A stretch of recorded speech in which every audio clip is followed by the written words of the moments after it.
सोने की कीमत में बड़ी कमी रिकॉर्ड की गई। मुकामी सराफा बाजारों में फ़ी तोला सोना 14,900 रुपये सस्ता होकर 4,38,025 रुपये का हो गया। आलमी मार्केट में $149 कमी से फ़ी उन सोना $4,156 का हो गया। चांदी की कीमत 413 रुपये गिरावट के बाद 6,938 रुपये फ़ी तोला हो गई।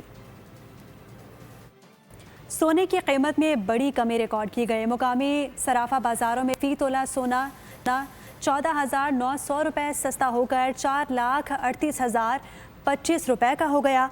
आलमी मार्केट में $149 कमी से फ़ी उन सोना $4,156 का हो गया। चांदी की कीमत 413 रुपये गिरावट के बाद 6,938 रुपये फ़ी तोला हो गई।